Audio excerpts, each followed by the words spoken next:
Ah, la réglementation, qu'est-ce que c'est compliqué. Aujourd'hui, on va s'attaquer au gabarit routier et au permis de construire, non, pas de construire, de conduire pour Tiny House.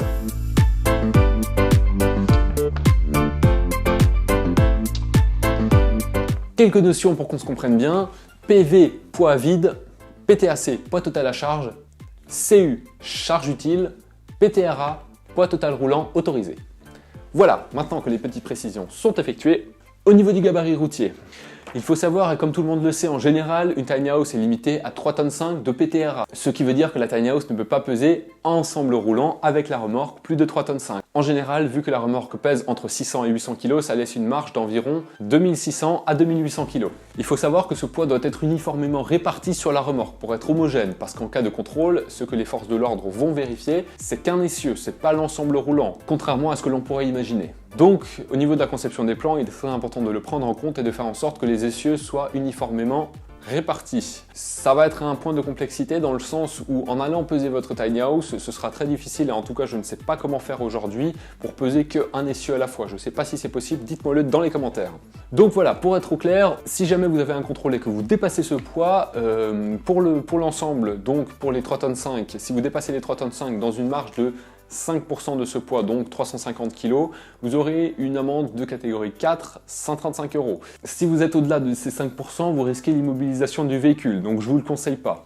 Pour les essieux, par tranche de 300 kg, vous avez également une amende de catégorie 4 qui vient se rajouter. Donc ces amendes peuvent s'accumuler, donc si vous avez 135 de trop par essieu plus au global, vous risquez d'avoir une amende qui fait vite plusieurs centaines d'euros. Faites attention. Également, point très important, si jamais vous êtes en surplus, il y a très peu de chances que vous vous faites réellement arrêter par un contrôle routier. Par contre, au niveau de l'assurance, vous risquez de ne pas être couvert. Et là, ça peut aller très loin parce que la tiny house ne risque de pas être couverte pour l'assurance que vous avez prise et en plus si jamais elle fait des dégâts pire qu'elle tue quelqu'un sur la route, ça risque de vous coûter très très cher et ça peut s'élever vite à des centaines de milliers d'euros voire des millions d'euros. Je vous conseille vraiment pas de jouer à ça et de faire attention juste pour l'assurance que vous êtes bien en dessous des 3,5 tonnes ou à peu près à 3,5 tonnes. Hein. Je sais pas si à quelques dizaines de kilos près on viendra vous embêter, mais en tout cas ayez-le en tête, il faut faire attention.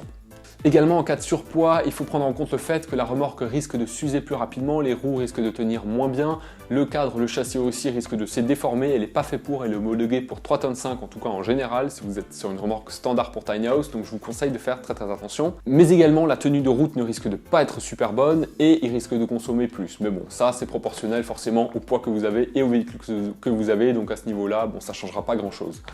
Donc ce poids, c'est vraiment une des contraintes principales en tiny house. Je vous conseille de faire vos calculs au préalable lors de la conception des plans pour être sûr que vous êtes bon. Aujourd'hui, on voit de plus en plus de tiny qui font plus de 7 mètres, voire 8 mètres, 9 mètres, 10 mètres. Construire déjà à 8, 9, 10 mètres, c'est impossible de construire avec une mezzanine, une double mezzanine pour rester dans ces 3,5 tonnes, à part en utilisant des conceptions extrêmement ingénieuses. Je vous mets un lien dans la description qui parle de ça justement, juste en description. Mais sinon, c'est vraiment très compliqué, donc restez sur un gabarit qui fait entre 6-7 mètres, même si la longueur légale est fixée à 12 mètres, si je ne me trompe pas. Au niveau de la longueur, et depuis les années 2010-2011, je crois, en Europe, on est limité à 2,55 m. Donc ça, c'est un bon point. Si vous voulez voyager dans toute l'Europe, vous pouvez rester sur 2,55 m de large, ce qui est contraignant, mais pas tant que ça. Si vous allez au-delà, il y a une marge de tolérance, moyennant une amende également de catégorie 4, de 5 ou 20%, je sais plus, je crois que c'est 20%. Mais en tout cas, faites attention parce que vous pouvez rapidement être assimilé à un convoi exceptionnel. Et là, les avantages d'une tiny house, on oublie.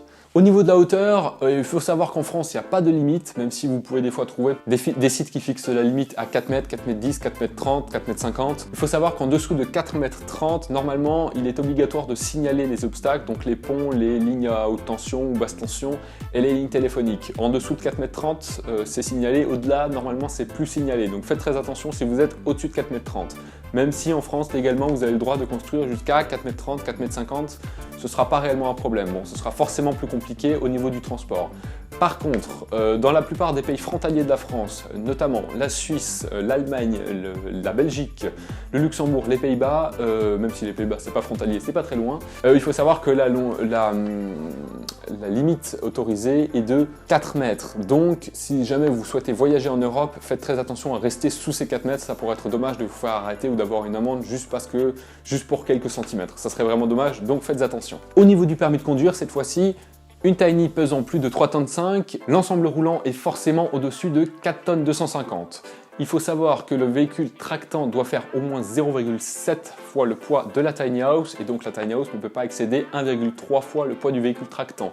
Attention, parce que le véhicule tractant dans ces cas-là devra être relativement lourd, et c'est donc pas juste la puissance qui va être importante, mais également le poids du véhicule, parce qu'il devra faire plus de 2,5 tonnes, ce qui est beaucoup pour un véhicule. Dirigez-vous vers un 4x4, un gros 4x4, un pick-up ou éventuellement une camionnette, ça sera peut-être plus intéressant. Il y a plusieurs modèles qui existent qui ne sont pas trop chers, donc vous arriverez à trouver, mais attention encore une fois à la consommation, ne l'utilisez pas forcément en véhicule principal parce que ça risque de consommer beaucoup. Donc voilà, un permis EB parce qu'on est au-delà de 4,250 tonnes d'ensemble roulant, de 3,5 tonnes à 4,250 tonnes de PTRA, d'ensemble roulant de PTRA, on doit être sur le permis B96, au-delà de 4,250 tonnes et jusqu'à 7 tonnes ou 7,5 tonnes, je sais plus, on doit être sur le permis BE. En dessous de 3,5 tonnes, on reste sur le permis B. Donc voilà, c'est quasiment impossible de tracter une tiny house aujourd'hui juste avec un permis B. Il y a certaines tiny house qui peuvent éventuellement être conçues de façon très ingénieuse pour rester sous les 3,5 tonnes. Je vous mets un lien juste ici, comme ça vous pouvez aller voir la vidéo de Fred qui parle justement de ça et qui a construit une tiny house qui fait que 1100 kg. Mais sinon, pour toutes les tiny house classiques, comptez sur le permis BE. Il coûte environ, en fonction des auto-écoles, entre 600 et 1000 euros, en fonction des heures que vous avez à y passer aussi. Il faut compter 1 ou 2 journées de formation. On peut l'avoir directement à 18 ans si on a déjà le permis B, et sinon, il faut repasser le code s'il est plus valable. Donc il est valable 5 ans ce code. Une dernière chose à savoir, la remorque de la tiny house à vide, donc en général comprise entre 600 et 800 kg, est considérée sur la route au niveau des permis de conduire et au niveau de la législation comme étant complètement chargée. C'est-à-dire que il va falloir avoir le permis BE même pour tracter une remorque à vide. Moi je me suis fait avoir, donc ne vous faites pas avoir à votre tour. Voilà, cette vidéo est terminée, j'espère qu'elle vous aura appris quelques petites astuces et que vous ne vous ferez pas avoir et que vous pourriez anticiper.